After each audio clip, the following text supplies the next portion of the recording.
नमस्कार, ये आकाशवाणी पटना है।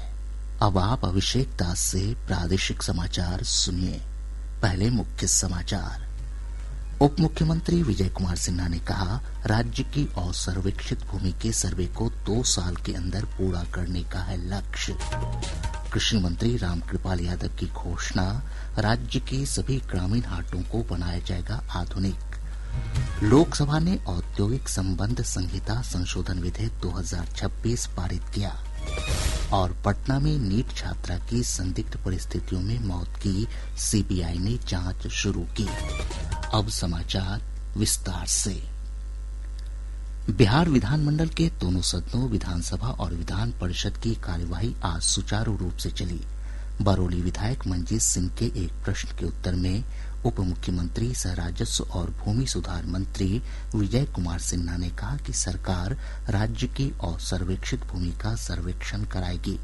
उन्होंने कहा कि राज्य में जमीन को विवादों से मुक्त कराया जाएगा। सर्वे को 2 वर्षों में पूरा करने का लक्ष्य है। महोदय, असर्वे लैंड के कारण सच्चाई है कि आज कई लघु सीमांत किसान सरकार के अनुदान से वंचित हैं। वो जमीन की खरीद बिक्री नहीं कर पा रहे हैं, उससे भी परेशान हैं। महोदय, हम खुद चिंतित हैं कि इसको हम जल्द से जल्द पूरा करें। एक बार बैठकर महोदय संबंधित विभाग से, जिस पर कोई विवाद नहीं है, पुष्ट दर पुष्ट उसके अधीन है, चल रहा है, उस पर हम लोग विचार कर सकते हैं महोदय। और जिस पर विवाद है उसमें राजस्व न्यायालय या सक्षम न्यायालय के द्वारा उसके समाधान तक हम इंतजार कर सकते हैं। एक ध्यानाकर्षण के उत्तर में ऊर्जा मंत्री विजेंद्र प्रसाद यादव ने कहा कि बिजली बिल बकाये पर ब्याज की माफी पर विचार किया जाएगा।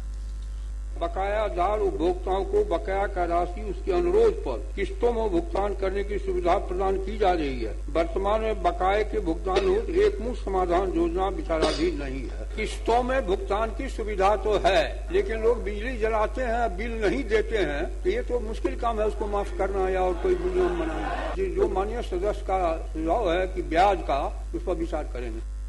एक सवाल के जवाब में कृषि मंत्री रामकृपाल यादव ने बताया कि चौथे कृषि रोडमैप के तहत प्रदेश के ग्रामीण हाट बाजारों को विकसित किया जाएगा। उन्होंने कहा कि पहले चरण में 934 ग्रामीण हाट विकसित किए जाएंगे। इसका कार्यान्वयन विकसित भारत जी राम जी योजना के तहत होगा।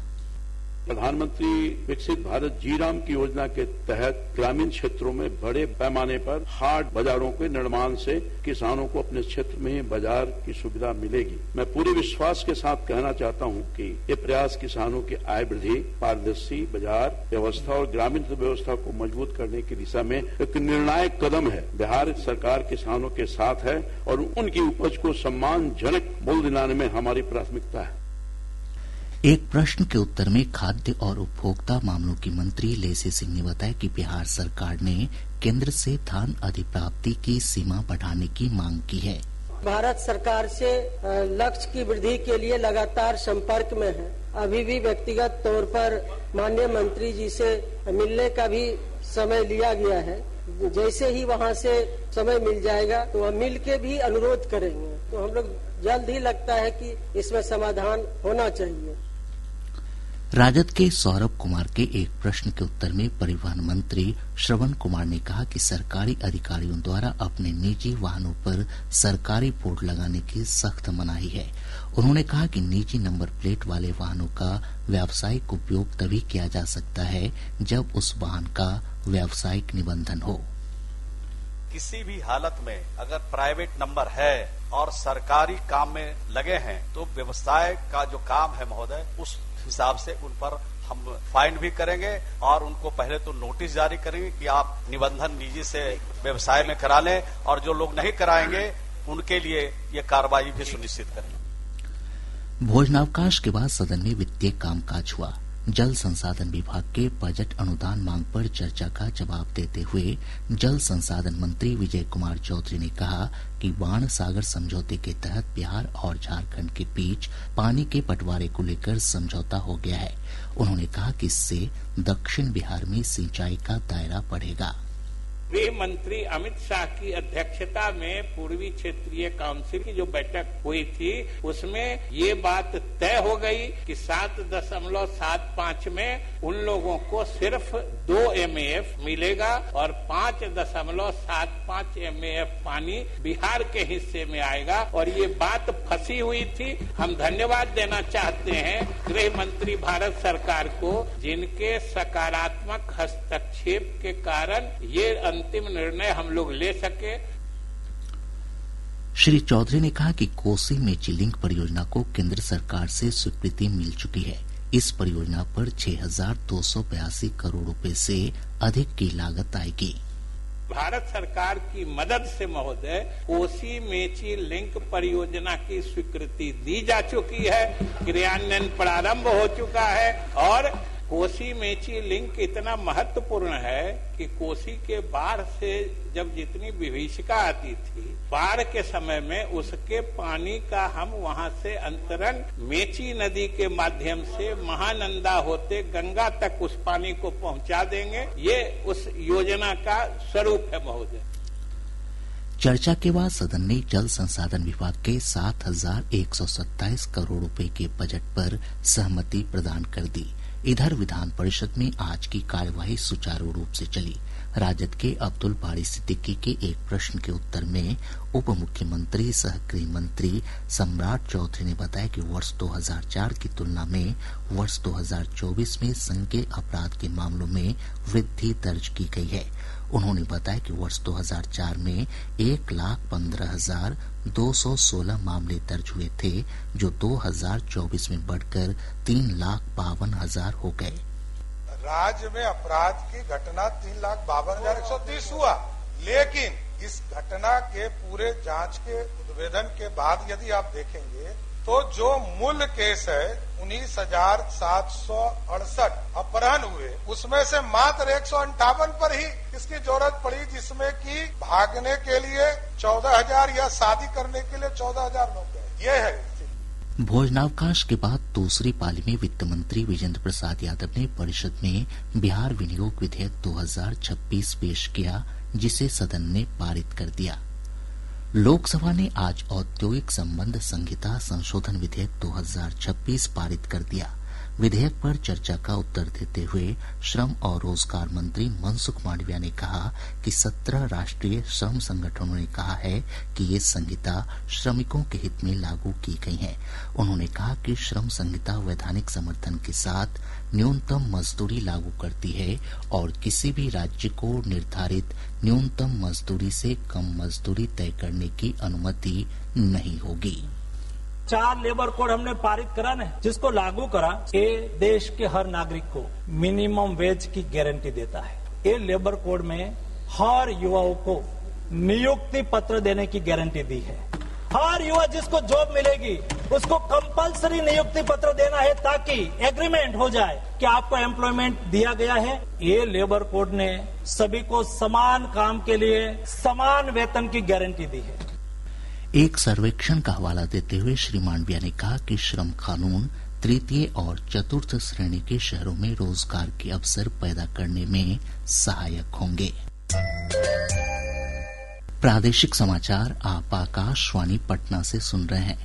ताजा समाचारों के लिए आप हमारे x handle AIR News_ Patna पर जा सकते हैं।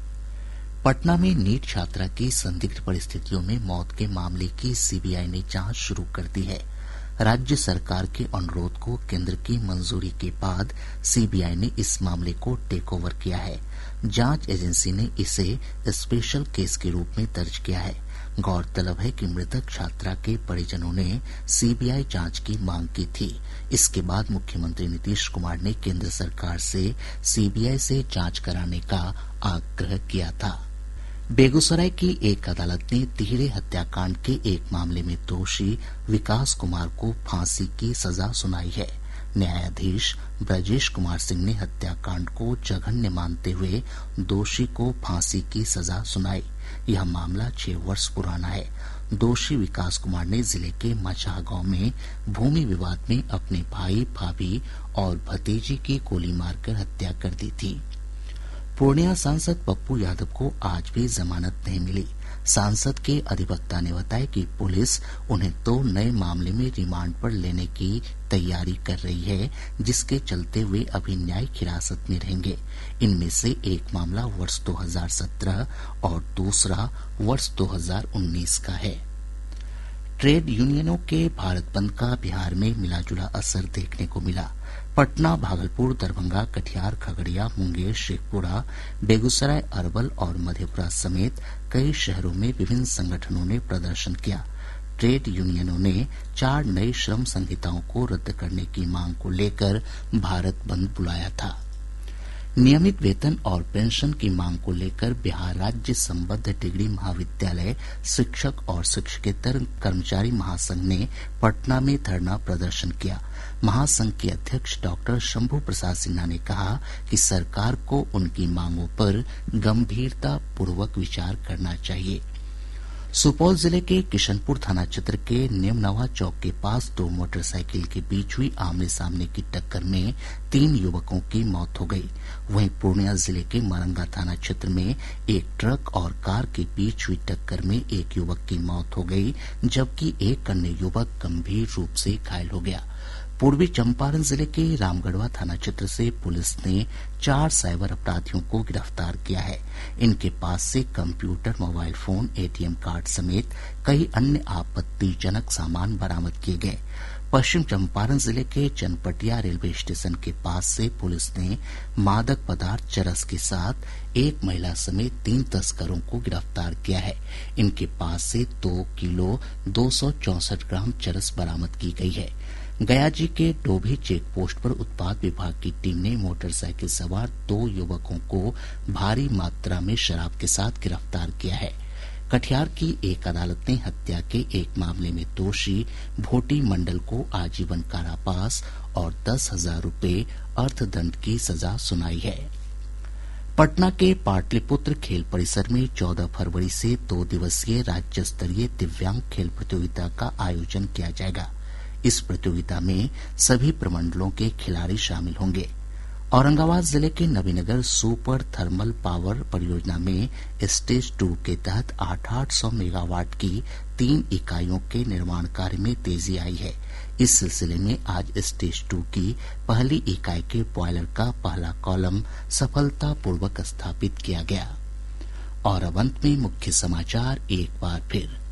उप मुख्यमंत्री विजय कुमार सिन्हा ने कहा, राज्य की असर्वेक्षित भूमि के सर्वे को 2 साल के अंदर पूरा करने का है लक्ष्य। कृषि मंत्री रामकृपाल यादव की घोषणा, राज्य की सभी ग्रामीण हाटों को बनाया जाएगा आधुनिक। लोकसभा ने औद्योगिक संबंध संहिता संशोधन विधेयक 2026 पारित किया। और पटना में नीट छात्रा की संदिग्ध परिस्थितियों में मौत की सीबीआई ने जांच शुरू की। इसके साथ ही आकाशवाणी पटना से प्रसारित प्रादेशिक समाचार का ये अंक समाप्त हुआ। आकाशवाणी पटना से अगला समाचार बुलेटिन प्रातः 8:48 से प्रसारित किया जाएगा। नमस्कार।